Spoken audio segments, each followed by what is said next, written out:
ನಮಸ್ಕಾರ ಎಲ್ರಿಗೂ. ಬೆಳೆ ನಷ್ಟ ಪರಿಹಾರ ಅಥವಾ ಬೆಳೆ ಹಾನಿ ಪರಿಹಾರದ ಹಣ ರೈತರ ಬ್ಯಾಂಕ್ ಖಾತೆಗೆ ಜಮಾ ಆಗಬೇಕಾಗಿತ್ತು ಅಂತಂದರೆ ರೈತರು ಮುಂಗಾರು ಹಂಗಾಮಿನಲ್ಲಿ ಬೆಳೆದಿರುವಂಥ ಬೆಳೆ ಸಮೀಕ್ಷೆ ಕಡ್ಡಾಯವಾಗಿ ಆಗಿರಲೇಬೇಕಾಗಿರುತ್ತೆ. ಹಾಗಾಗಿ ರೈತರು ತಮ್ಮ ಒಂದು ಬೆಳೆ ಸಮೀಕ್ಷೆ ಆಗಿದೆಯಾ ಅಥವಾ ಇಲ್ವಾ ಅಂತ ಒಂದು ಸ್ಟೇಟಸ್ನ ಮೂಲಕ ಮಾಹಿತಿನ ಕೂಡ ಚೆಕ್ ಮಾಡ್ಕೋಬೋದಾಗಿರುತ್ತೆ. ರೈತರು ಯಾವುದೇ ಒಂದು ಕೇಂದ್ರಕ್ಕೆ ಭೇಟಿ ನೀಡದೇ ಅಥವಾ ಯಾವುದೇ ಒಂದು ಕಚೇರಿಗೆ ಹೋಗದೇ ಸ್ವತಃ ತಮ್ಮ ಒಂದು ಫೋನಿನ ಮುಖಾಂತರನೇ ಮುಂಗಾರು ಹಂಗಾಮಿನಲ್ಲಿ ಬೆಳೆದಿರುವಂಥ ಬೆಳೆ ಸಮೀಕ್ಷೆ ಆಗಿದೆಯಾ ಅಂತ ಒಂದು ಸ್ಟೇಟಸ್ ಕೂಡ ಚೆಕ್ ಮಾಡ್ಕೋಬಹುದಾಗಿರುತ್ತೆ. ಇನ್ನು ಮುಖ್ಯವಾಗಿ ರೈತರ ಬೆಳೆ ಸಮೀಕ್ಷೆ ಆಗಿತ್ತು, ಒಂದು ವೇಳೆ ಸರಿಯಾಗಿ ಬೆಳೆ ಸಮೀಕ್ಷೆ ಆಗಿರಲಿಲ್ಲ ಅಥವಾ ವಿವರಗಳು ಏನಾದರೂ ತಪ್ಪಾಗಿತ್ತು ಅಂತಂದ್ರೆ ಬೆಳೆ ಸಮೀಕ್ಷೆಯ ವಿವರಗಳನ್ನ ಯಾವ ರೀತಿಯಾಗಿ ಸರಿಪಡಿಸಬೇಕು ಅಥವಾ ಯಾವ ರೀತಿಯಾಗಿ ತಿದ್ದುಪಡಿಸಬೇಕು ಅಂತ ಇವತ್ತಿನ ವಿಡಿಯೋದಲ್ಲಿ ನಿಮಗೆ ಸಂಪೂರ್ಣವಾಗಿ ಮಾಹಿತಿನ ತಿಳಿಸ್ಕೊಡ್ತಾ ಇದ್ದೀನಿ. ಸೊ ಅದಕ್ಕಿಂತ ಮುಂಚೆ ತಮ್ಮಲ್ಲಿ ಒಂದು ಸಣ್ಣ ರಿಕ್ವೆಸ್ಟ್, ತಾವು ಇನ್ನೂವರೆಗೂ ನಮ್ಮ ಒಂದು ಚಾನಲ್ನ ಸಬ್ಸ್ಕ್ರೈಬ್ ಮಾಡಿಲ್ಲ ಅಂತಂದ್ರೆ ದಯವಿಟ್ಟು ನಮ್ಮ ಒಂದು ಚಾನಲ್ನ ಸಬ್ಸ್ಕ್ರೈಬ್ ಮಾಡಿ ಹಾಗೂ ಈ ಒಂದು ವಿಡಿಯೋ ನೋಡುತ್ತಿರೋರು ಪ್ರತಿಯೊಬ್ಬರು ಕೂಡ ಈ ಒಂದು ವಿಡಿಯೋಕ್ಕೆ ಲೈಕ್ ಮಾಡಿ.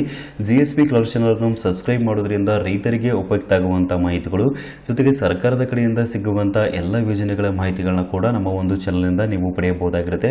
ಸೊ ಅದರಿಂದಾಗಿ ದಯವಿಟ್ಟು ನಮ್ಮ ಒಂದು ಚಾನಲ್ನ ಸಬ್ಸ್ಕ್ರೈಬ್ ಮಾಡ್ಕೊಳ್ಳೋದು ಮಾತ್ರ ಮರಿಬೇಡಿ. ಬೆಳೆ ಸಮೀಕ್ಷೆ ಆದಂಥ ರೈತರಿಗೆ ಬೆಳೆ ಪರಿಹಾರದ ಹಣ ಜಮಾ ಆಗುವಂಥದ್ದು. ಹಾಗಾಗಿ ರೈತರು ತಮ್ಮ ಒಂದು ಬೆಳೆ ಸಮೀಕ್ಷೆ ಆಗಿದೆಯಾ ಅಥವಾ ಇಲ್ವಾ ಅಂತ ಸರಿಯಾಗಿ ಒಂದು ಸ್ಟೇಟಸ್ನ ಚೆಕ್ ಮಾಡ್ಕೊಳ್ಳಿ. ಈ ಒಂದು ಸ್ಟೇಟಸ್ ಅಲ್ಲಿ ನಿಮ್ಮ ಒಂದು ಬೆಳೆ ಸಮೀಕ್ಷೆ ಸರಿಯಾಗಿ ಆಗಿತ್ತು ಅಂತಂದ್ರೆ ನೀವು ಖಂಡಿತವಾಗಿ ಬೆಳೆ ಪರಿಹಾರದ ಹಣ ಅಥವಾ ಬೆಳೆ ನಷ್ಟ ಪರಿಹಾರದ ಹಣವನ್ನು ಕೂಡ ಪಡಿಬಹುದಾಗಿರುತ್ತೆ. ಒಂದು ವೇಳೆ ಏನಾದರೂ ನಿಮ್ಮ ಒಂದು ಬೆಳೆ ಸಮೀಕ್ಷೆ ವಿವರಗಳು ತಪ್ಪಾಗಿತ್ತು ಅಂತಂದ್ರೆ ನೀವು ಯಾವ ರೀತಿಯಾಗಿ ತಿದ್ದುಪಡಿನ ಮಾಡಿಸಬೇಕು ಅಂತ ಇವತ್ತಿನ ವಿಡಿಯೋದಲ್ಲಿ ನಿಮಗೆ ಮಾಹಿತಿನ ತಿಳಿಸ್ಕೊಡ್ತಾ ಇದ್ದೀನಿ. ನಂತರ ರೈತರು ತಮ್ಮ ಒಂದು ಫೋನಿನ ಮುಖಾಂತರ ಪ್ಲೇಸ್ಟೋರ್ ಆ್ಯಪ್ನ ಓಪನ್ ಮಾಡ್ಕೊಳ್ಳಿ. ನಂತರ ಈ ರೀತಿಯಾಗಿ ಸರ್ಚ್ ಬಾರಲ್ಲಿ ಬೆಳೆ ದರ್ಶಕ 2025-26 ಅಂತ ಸರ್ಚ್ ಮಾಡಿ. ಸರ್ಚ್ ಮಾಡಿದ ನಂತರ ಈ ರೀತಿಯಾಗಿ ಒಂದು ಅಪ್ಲಿಕೇಶನ್ ಕಾಣ್ತಾ ಇರುತ್ತೆ, ನೋಡ್ಬೋದು, ಬೆಳೆ ದರ್ಶಕ 2025-26 ಅಂತ. ಸೊ ಈ ಒಂದು ಅಪ್ಲಿಕೇಶನ್ನ ಇನ್ಸ್ಟಾಲೇಷನ್ ಮಾಡ್ಕೊಳ್ಳಿ, ಅಂದರೆ ನಿಮ್ಮ ಒಂದು ಫೋನಲ್ಲಿ ಇನ್ಸ್ಟಾಲ್ ಮಾಡ್ಕೊಳ್ಳಿ. ನಂತರ ಬೆಳೆ ದರ್ಶಕ ಅಪ್ಲಿಕೇಶನ್ನ ನಿಮ್ಮ ಒಂದು ಮೊಬೈಲಲ್ಲಿ ಓಪನ್ ಮಾಡ್ಕೊಳ್ಳಿ. ಓಪನ್ ಮಾಡ್ಕೊಳ್ಳೋ ನಂತರ ಈ ರೀತಿಯಾಗಿ ಸರ್ವೆ ನಂಬರ್ ಆಯ್ಕೆ ಅಂತ ಬಂದಿರುತ್ತೆ. ಇಲ್ಲಿ ವರ್ಷ ಅಂತಿರುತ್ತೆ 2025-2026 ಆಯ್ಕೆ ಮಾಡ್ಕೊಳ್ಳಿ. ನಂತರ ಇಲ್ಲಿ ಋತು ಅಂತ ಬಂದಿರುತ್ತೆ, ಋತುನ ಆಯ್ಕೆ ಮಾಡ್ಕೋಬೇಕಾಗಿರುತ್ತೆ. ಮುಂಗಾರು ಅಂತ ಆಯ್ಕೆ ಮಾಡ್ಕೊಳ್ಳಿ. ನಂತರ ಜಿಲ್ಲೆ ಅಂತ ಬಂದಿರುತ್ತೆ, ನಮ್ಮ ಕರ್ನಾಟಕದಲ್ಲಿರುವಂಥ ಎಲ್ಲ ಜಿಲ್ಲೆಗಳ ಪಟ್ಟಿನ ಕೊಟ್ಟಿರ್ತಾರೆ. ನಿಮ್ಮ ಒಂದು ಜಿಲ್ಲೆ ಯಾವುದಾಗಿರುತ್ತೋ ಆ ಒಂದು ಜಿಲ್ಲೆನ ಆಯ್ಕೆ ಮಾಡ್ಕೊಳ್ಳಿ. ಜಿಲ್ಲೆನ ಆಯ್ಕೆ ಮಾಡ್ಕೊಳ್ಳೋ ನಂತರ ತಾಲೂಕು ಅಂತಿರುತ್ತೆ, ನಿಮ್ಮ ಒಂದು ತಾಲೂಕನ್ನ ಆಯ್ಕೆ ಮಾಡ್ಕೊಳ್ಳಿ. ನಂತರ ಅದೇ ರೀತಿಯಾಗಿ ಹೋಬಳಿ ಅಂತಿರುತ್ತೆ, ಹೋಬಳಿನ ಕೂಡ ಆಯ್ಕೆ ಮಾಡ್ಕೊಳ್ಳಿ. ನಂತರ ನಿಮ್ಮ ಒಂದು ಗ್ರಾಮ ಅಥವಾ ನಿಮ್ಮ ಒಂದು ಊರು ಯಾವುದಾಗಿರುತ್ತೋ ಆ ಒಂದು ಊರನ್ನ ಆಯ್ಕೆ ಮಾಡ್ಕೊಳ್ಳಿ. ನಂತರ ಇಲ್ಲಿ ಸರ್ವೆ ನಂಬರ್ ಅಂತ ಬಂದಿರುತ್ತೆ, ನಿಮ್ಮ ಒಂದು ಸರ್ವೆ ನಂಬರ್ನ ಸರಿಯಾಗಿ ಎಂಟರ್ ಮಾಡಿ. ಸರ್ವೆ ನಂಬರ್ನ ಎಂಟರ್ ಮಾಡಿದ ನಂತರ ಪಕ್ಕದಲ್ಲಿ ವಿವರ ಪಡೆಯಿರಿ ಅಂತಿರುತ್ತೆ. ಸೊ ಈ ಒಂದು ಆಪ್ಷನ್ ಮೇಲೆ ಕ್ಲಿಕ್ ಮಾಡ್ಕೊಳ್ಳಿ. ನಂತರ ಸರ್ವೆ ನಂಬರ್ ಅಥವಾ ಇಸ್ಸಾ ವಿವರಕ್ಕೆ ಕ್ಲಿಕ್ ಮಾಡಿ ಅಂತಿರುತ್ತೆ. ಸೊ ಈ ಒಂದು ಆಪ್ಷನ್ ಮೇಲೆ ಕ್ಲಿಕ್ ಮಾಡಿಕೊಂಡು ಮೊದಲು ಬರುವಂಥ ವಿವರದ ಮೇಲೆ ಕ್ಲಿಕ್ ಮಾಡಿ. ನಂತರ ಮಾಲೀಕರ ವಿವರಕ್ಕಾಗಿ ಕ್ಲಿಕ್ ಮಾಡಿ ಅಂತಿರುತ್ತೆ ಕೆಳಗಡೆ. ಸೊ ಈ ಒಂದು ಆಪ್ಷನ್ ಮೇಲೆ ಕ್ಲಿಕ್ ಮಾಡ್ಕೊಳ್ಳಿ.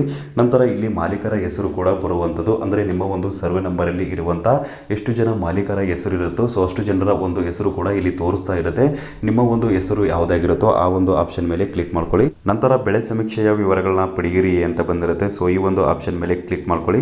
ನಂತರ ಈ ರೀತಿಯಾಗಿ ನಿಮ್ಮ ಒಂದು ಬೆಳೆ ಸಮೀಕ್ಷೆಯ ವಿವರಗಳು ಕೂಡ ಬರುವಂಥದ್ದು, ಅಂದರೆ ಇಲ್ಲಿ ಕೆಳಗಡೆ ಮೊಬೈಲ್ ನಂಬರ್ ಮತ್ತು ಸಮೀಕ್ಷೆಯ ದಿನಾಂಕವನ್ನು ಕೂಡ ಕೊಟ್ಟಿರ್ತಾರೆ. ಅಂದರೆ ನಿಮ್ಮ ಒಂದು ಬೆಳೆ ಸಮೀಕ್ಷೆ ಯಾರು ಮಾಡಿರ್ತಾರೋ ಸೊ ಅವರ ಒಂದು ಹೆಸರು ಮತ್ತು ಅವರ ಒಂದು ಮೊಬೈಲ್ ನಂಬರ್ ಕೂಡ ಇಲ್ಲಿ ಕೊಟ್ಟಿರ್ತಾರೆ.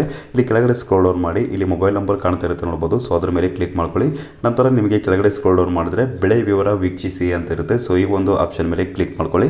ನಂತರ ಈ ರೀತಿಯಾಗಿ ನಿಮ್ಮ ಒಂದು ಸರ್ವೆ ನಂಬರ್ಗೆ ತಕ್ಕಂತೆ ಸರ್ವೆ ನಂಬರಲ್ಲಿ ಆಗಿರುವಂಥ ಬೆಳೆ ಸಮೀಕ್ಷೆಯ ವಿವರಗಳು ಕೂಡ ಸಂಪೂರ್ಣವಾಗಿ ಬರುವಂಥದ್ದು. ನಂತರ ಮುಖ್ಯವಾಗಿ ರೈತರು ಬೆಳೆ ಸಮೀಕ್ಷೆ ಸರಿಯಾಗಿ ಆಗಿದೆಯಾ ಅಂತ ವಿವರಗಳನ್ನ ಚೆಕ್ ಮಾಡ್ಕೊಳ್ಳಿ.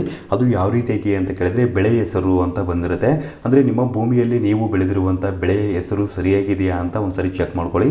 ಇಲ್ಲಿ ಉದಾಹರಣೆಯಾಗಿ ಹತ್ತಿ ಅಂತ ಕೊಟ್ಟಿದ್ದಾರೆ. ನಂತರ ವಿಸ್ತೀರ್ಣ ಅಂತ ಇದೆ, ನಿಮ್ಮ ಒಂದು ಭೂಮಿಯ ವಿಸ್ತೀರ್ಣ ಕೂಡ ಇಲ್ಲಿ ಬಂದಿರುತ್ತೆ, ಅಂದರೆ ಎಷ್ಟು ಎಕರೆ ಮತ್ತು ಎಷ್ಟು ಗುಂಟೆ ಅಂತ ಇಲ್ಲಿ ವಿವರಗಳು ಕೂಡ ಬಂದಿರುತ್ತೆ. ನೆಕ್ಸ್ಟ್ ಇಲ್ಲಿ ವರ್ಗ ಅಂತ ಬಂದಿದೆ, ಅಂದರೆ ಬೆಳೆಯ ವರ್ಗ ಅಂತ ಹೇಳ್ಬೋದು, ಶುದ್ಧ ಬೆಳೆನ ಅಥವಾ ಮಿಶ್ರ ಬೆಳೆನ ಅಂತ ಇಲ್ಲಿ ಬಂದಿರುತ್ತೆ. ನೆಕ್ಸ್ಟ್ ಇಲ್ಲಿ ನೀರಾವರಿ ವಿಧ ಅಂತ ಬಂದಿರುತ್ತೆ, ಮಳೆ ಆಶ್ರಿತನ ಅಥವಾ ನೀರಾವರಿ ಪ್ರದೇಶನ ಅಥವಾ ತೋಟಗಾರಿಕೆನ ಅಂತ ಈ ರೀತಿಯಾಗಿ ನೀರಾವರಿ ವಿಧ ಕೂಡ ಬಂದಿರುತ್ತೆ. ನೆಕ್ಸ್ಟ್ ಇಲ್ಲಿ ಶರ ಅಂತ ಬಂದಿದೆ, ಸೊ ನೋಡ್ಬೋದು ನೀವು ಶರ ಕೂಡ. ನೆಕ್ಸ್ಟ್ ಇಲ್ಲಿ ಛಾಯಾಚಿತ್ರ ವೀಕ್ಷಣೆ ಅಂತ ಬಂದಿರುತ್ತೆ, ಸರ್ವೆ ಆದ ಬಳಿಕ ಅಂದರೆ ಸಮೀಕ್ಷೆ ಆದ ನಂತರ ನಿಮ್ಮ ಒಂದು ಫೋಟೋನ ಕೂಡ ಅಪ್ಲೋಡ್ ಮಾಡಿರ್ತಾರೆ, ಅಂದರೆ ನಿಮ್ಮ ಒಂದು ಬೆಳೆಯ ಫೋಟೋ ಕೂಡ ಇಲ್ಲಿ ಸಂಪೂರ್ಣವಾಗಿ ಅಪ್ಲೋಡ್ ಆಗಿರುತ್ತೆ. ಕೆಳಗಡೆ ಫೋಟೋ ಅಂತಿದೆ, ಸೊ ಆ ಒಂದು ಆಪ್ಷನ್ ಮೇಲೆ ಕ್ಲಿಕ್ ಮಾಡಿಕೊಂಡು ನೀವು ಫೋಟೋವನ್ನು ಕೂಡ ವೀಕ್ಷಣೆ ಮಾಡಬಹುದಾಗಿರುತ್ತೆ. ನಂತರ ಇಲ್ಲಿ ಋತು ಅಂತ ಬಂದಿರುತ್ತೆ, ಋತು ಕೂಡ ಸರಿಯಾಗಿದೆಯಾ ಅಂತ ಚೆಕ್ ಮಾಡ್ಕೊಳ್ಳಿ. ಎಲ್ಲ ವಿವರಗಳು ಸರಿಯಾಗಿತ್ತು ಅಂತಂದ್ರೆ ಓಕೆ. ಒಂದು ವೇಳೆ ಏನಾದರೂ ವಿವರಗಳು ಸರಿಯಾಗಿ ಇರಲಿಲ್ಲ, ಬೆಳೆ ಸಮೀಕ್ಷೆ ಇಲ್ಲಿ ತಪ್ಪಾಗಿತ್ತು ಅಂತಂದ್ರೆ ನೀವು ಯಾವ ರೀತಿಯಾಗಿ ಆಕ್ಷೇಪಣೆ ಮಾಡಬಹುದು ಅಂತ ಕೇಳಿದ್ರೆ ಇಲ್ಲಿ ಕೆಳಗಡೆ ಒಂದು ಆಪ್ಷನ್ ಕಾಣ್ತಿದೆ, ನೋಡಬಹುದು. ದಾಖಲಿಸಿದ ಬೆಳೆ ವಿವರ ಕುರಿತು ಆಕ್ಷೇಪಣೆ ಇದ್ದಲ್ಲಿ ಕೆಳಗಿನ ಆಯ್ಕೆ ಮೇಲೆ ಕ್ಲಿಕ್ ಮಾಡಿ ಅಂತ ಕೊಟ್ಟಿದ್ದಾರೆ. ಆಕ್ಷೇಪಣೆ ಇದೆ ಅಂತ ಒಂದು ಆಪ್ಷನ್ ಇದೆ ನೋಡಬಹುದು. ಸೊ ಈ ಒಂದು ಆಪ್ಷನ್ ಮೇಲೆ ಕ್ಲಿಕ್ ಮಾಡಿಕೊಂಡು ನೀವು ಆಕ್ಷೇಪಣೆ ಕೂಡ ಸಲ್ಲಿಸಬಹುದಾಗಿರುವಂಥದ್ದು. ಅಂದರೆ ತಪ್ಪಾಗಿ ಸರ್ವೆ ಆಗಿದೆ, ಇದನ್ನು ಸರಿಪಡಿಸಿಕೊಳ್ಳಿ ಅಥವಾ ತಿದ್ದುಪಡಿ ಮಾಡಿ ಅಂತ ನೀವು ಒಂದು ಆಕ್ಷೇಪಣೆ ಕೂಡ ಮಾಡಬಹುದಾಗಿರುವಂಥದ್ದು. ಬೆಳೆ ಸಮೀಕ್ಷೆಯ ವಿವರಗಳಲ್ಲಿ ಆಕ್ಷೇಪಣೆ ಇತ್ತು ಅಂತಂದರೆ ಆಕ್ಷೇಪಣೆ ಇದೆ ಅಂತ ಆಯ್ಕೆ ಮಾಡ್ಕೊಳ್ಳಿ. ನಂತರ ಆಕ್ಷೇಪಣೆ ವಿವರ ದಾಖಲಿಸಿ ಅಂತಿರುತ್ತೆ. ಸೊ ಈ ಒಂದು ಆಪ್ಷನ್ ಮೇಲೆ ಕ್ಲಿಕ್ ಮಾಡಿಕೊಂಡು ನಿಮ್ಮ ಒಂದು ಬೆಳೆ ಸಮೀಕ್ಷೆಯಲ್ಲಿ ಯಾವುದನ್ನು ತಿದ್ದುಪಡಿ ಮಾಡಬೇಕಾಗಿದೆ ಅಥವಾ ಯಾವುದನ್ನು ಆಕ್ಷೇಪಣೆ ನೀವು ಮಾಡ್ತಾ ಇದ್ದೀರಾ, ಸೊ ಆ ಒಂದು ವಿವರಗಳನ್ನ ಇಲ್ಲಿ ಕೊಡಬೇಕಾಗಿರುತ್ತೆ. ನಂತರ ನಿಮ್ಮ ಒಂದು ಆಕ್ಷೇಪಣೆ ಕೂಡ ಇಲ್ಲಿ ಸಬ್ಮಿಟ್ ಆಗುವಂಥದ್ದು.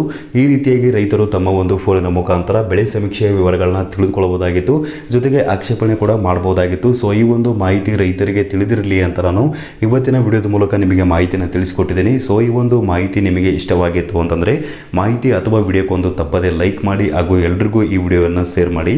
ಸಬ್ಸ್ಕ್ರೈಬ್ ಮಾಡೋದು ಮಾತ್ರ ಮರಿಬೇಡಿ. ವಿಡಿಯೋ ನೋಡೋದಕ್ಕಾಗಿ ನಿಮಗೆ ತುಂಬ ಧನ್ಯವಾದಗಳು.